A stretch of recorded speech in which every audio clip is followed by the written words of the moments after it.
AI developer అవ్వాలనుకుంటున్నారా? Quality thought వారి all India scholarship test కి రిజిస్టర్ చేసుకోండి. అసలు మీరు చాలా సాఫ్ట్గా కనిపిస్తారు, గడ్డం ఉన్నా కూడా చాలా సాఫ్ట్గా కనిపిస్తారు. కానీ నాకు అదే అర్థం కాదు, ఒక రాజకీయంగా చాలా బలమైన వ్యక్తి మీరు ఈ ప్రాంతంలో. చాలా మీకు దాదాపు ఒక ఎంపీ 2 సార్లు ఎంపీగా చేశారు. మీపై 11 సార్లు మర్డర్ హత్యాయత్నం జరిగింది అంటే 11 సార్లు కాదు సార్, ఒకసారి ఒక్కసారి 28 కత్తిపోట్లు. 28 కత్తిపోట్లు ఏంది అసలుకి? అది ఎప్పుడండి? 96లో కొత్తగా కాలేజీ పెట్టుకున్న సందర్భం. నేను కాలేజీలో పర్సనాలిటీ 28 కత్తిపోట్లకు ఎలా తట్టుకుంది అనేసి అంటే నేను ఒకటి చెప్పనమంటారు. నేను అలా మీ పెద్ద కుమార్ శ్రీరాజు లాగా మీరేమీ బాహుబలి కాదండి. నేను ఒకటి చెప్పమంటారా? నేను డిగ్రీలో చదివాను, ఆంధ్ర యూనివర్సిటీలో చదివాను. నేను క్యాస్ట్ పాలిటిక్స్ ద్వారా రాజకీయాల్లోకి రాలేదండి. లీడర్షిప్తో పాలిటిక్స్లోకి వచ్చాను. జనరల్ ఎలక్షన్స్లో నేను కంటెస్ట్ చేశాను. తర్వాత కాంగ్రెస్ పాలిటిక్స్లో క్యాస్ట్ పాలిటిక్స్తో నేను పైకి రాలేదు, గ్రూప్ పాలిటిక్స్తో నేను పైకి వచ్చాను. ఇలాగా కొన్ని నాలో మీకు నా జీవితాన్ని తరచి చూస్తే చాలా చాలా రకాల కోణాలు కనబడతాయి.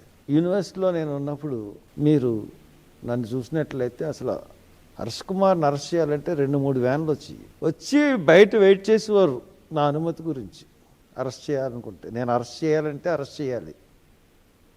ఎన్టీ రామారావుని యూనివర్సిటీ క్యాంపస్లోకి అతను ముఖ్యమంత్రి, నేను బయటికి వెళ్ళేంత వరకు, అతను ముఖ్యమంత్రిగా ఉన్నంత వరకు నేను అడుగు పెట్టనివ్వలేదు. అంత కెపాసిటీ ఉంది నాకు. అక్కడే స్టూడెంట్ లైబ్రరీలోనే నేను 17 రోజులు జైల్లో అనిపించాను. చాలా నా మీద బోల్డ్ కేసులు పెట్టారు యూనివర్సిటీలో. కాబట్టి Harsh Kumar character is very different. ఎవరన్నా ఎదిరించగలడు, ఏమన్నా తట్టుకోగలడు, ఏమన్నా చేయగలడు.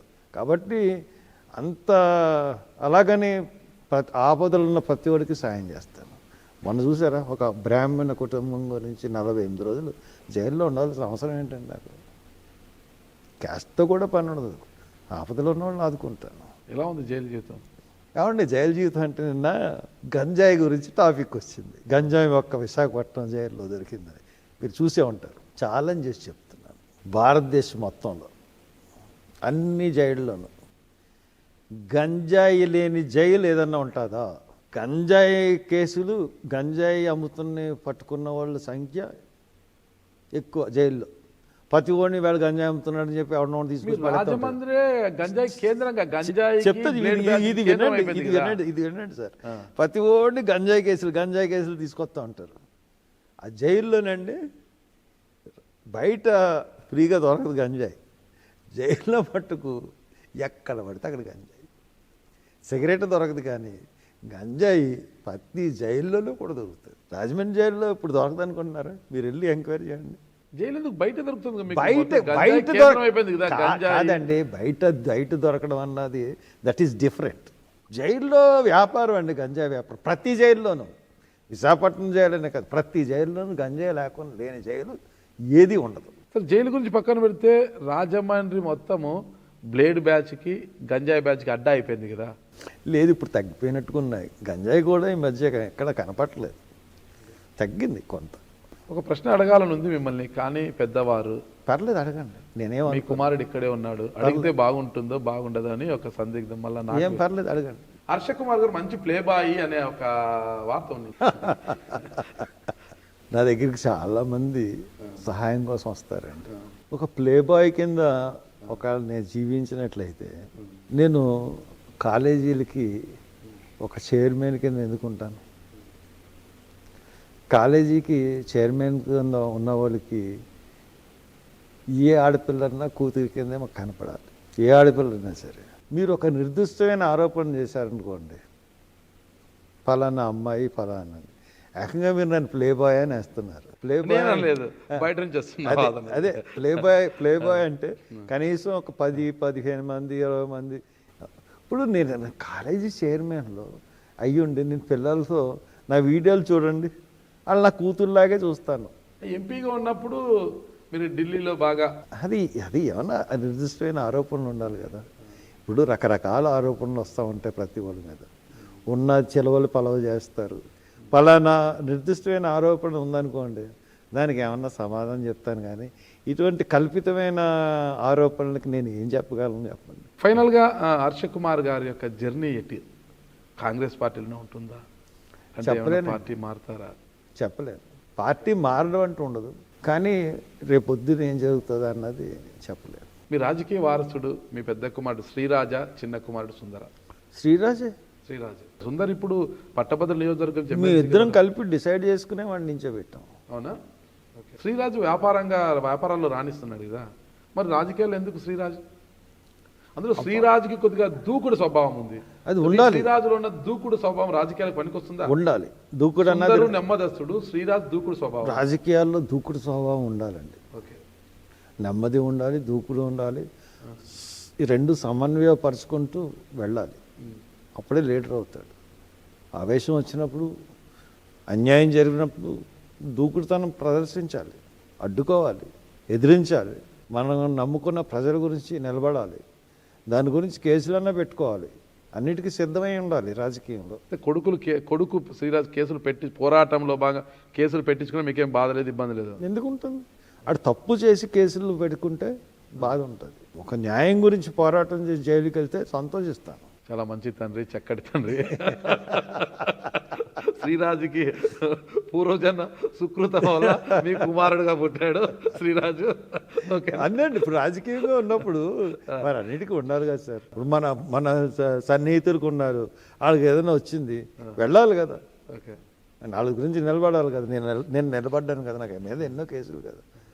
అన్ని కేసులు కొట్టేశారు. ఇంకో 2 కేసులు ఉన్నాయి అంతే ఇప్పుడు నా మీద. ఒకటి అయిపోతాయి ఇంకా. ఒకటేమో చంద్రబాబు నాయుడు గారు పెట్టించింది, ఒకటి జగన్మోహన్ రెడ్డి గారు పెట్టించింది. ఓకే. పర్సనల్గా ఇద్దరు పెట్టించిన కేసులు 2 ఉన్నాయి. చూద్దాం ఎవరి కేసు ముందు వీగిపోతుందో చూద్దాము. ఫైనల్గా ఒకటి, జగన్మోహన్ రెడ్డి గారు అధికారంలో ఉన్నప్పుడు కోనసీమ అంబేద్కర్ జిల్లా, అంబేద్కర్ కోనసీమ జిల్లాగా పేరు పెట్టారు కదా, అప్పుడు అమలాపురం అగ్నిగుండం అయిపోయింది అనమాట. దాన్ని మీరు అప్పుడు వ్యతిరేకించారా, సమర్థించారు చెప్పండి? ఇప్పటికి కూడా దాన్ని అంబేద్కర్ జిల్లాని సమర్థించకుండా ఎలా ఉంటామండి? అలాగని చెప్పేసి వాళ్ళు ప్రభుత్వం వ్యవహరించిన తీరు కరెక్ట్గా లేదు. అంబేద్కర్ పేరు పెట్టడంలో ప్రభుత్వం వ్యవహరించిన తీరు అస్సలు బాగాలేదు. దానికి కారణం ఏంటంటే ఇప్పుడు అన్ని జిల్లాలకి పేర్లు పెట్టారు, డిక్లేర్ చేశారు. కోనసీమ జిల్లాకు వచ్చేటప్పటికి పేర్లు పెండింగ్ పెట్టి, ఈ కోనసీమ జిల్లా పేరు పెట్టడం ఉంటే మీకు అభ్యంతరాలు ఉంటే తెలపండి అని చెప్పేసి ఒక నోటిఫికేషన్ రిలీజ్ చేశారు. అది చేయడం వల్ల అభ్యంతరాలు ఉన్నాయని చెప్పేసి యూత్ ఆందోళన చేయడం వల్ల, మరి ఎందుకు అలా చేశారో, ఒక కుట్రపూర్తిగా వీళ్ళిద్దరిని విడగొట్టాలని ఏమన్నా ప్రయత్నం చేశారో ఎవరన్నా అన్నది తెలియదు, కానీ డెఫినెట్గా విడిపోయింది సమాజం. అగ్నిగుండం అయింది. మినిస్ట్రీలు తగలబెట్టారు, ఎమ్మెల్యేలు తగలబెట్టారు. ఆ యొక్క అడగకుండా చేసేస్తుంటే ఏ జిల్లాకి ఏ ప్రాబ్లం వచ్చింది?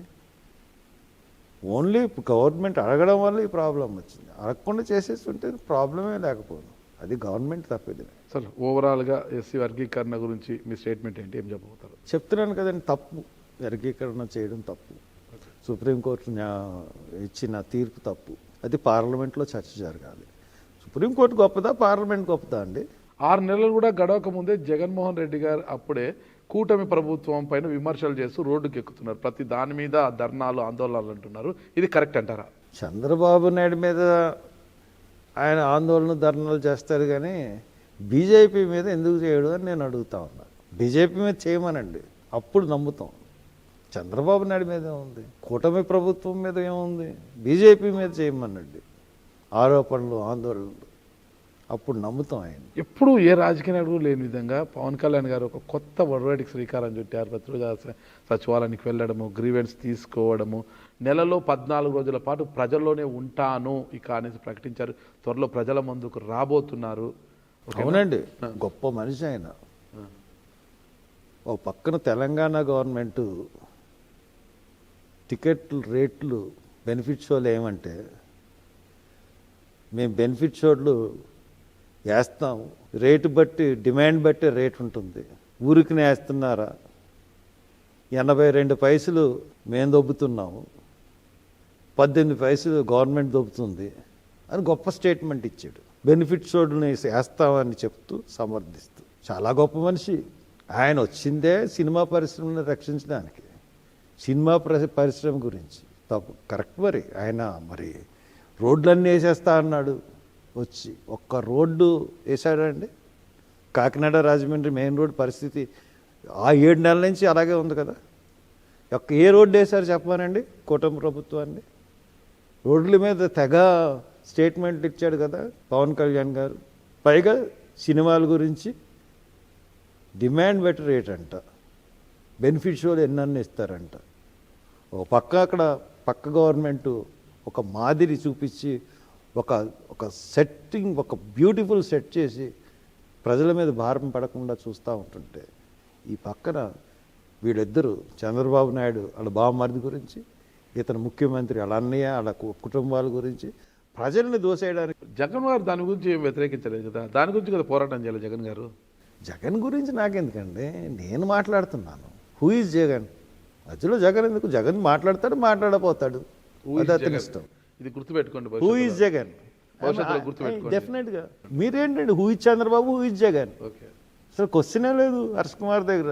100% మీరు ఏదన్నా మీకు ఏదన్నా ఇన్ఫర్మేషన్ ఉండి ఏదన్నా అనుకుంటున్నారేమో కానీ అవి ఏం జరగని పనులండి.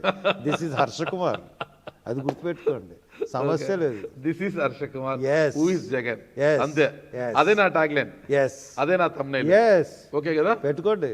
సుమన్ టీవీలో మీ పర్సనల్ అండ్ బిజినెస్ ప్రమోషన్స్ కోసం కింది నెంబర్కి కాంటాక్ట్ చేయండి.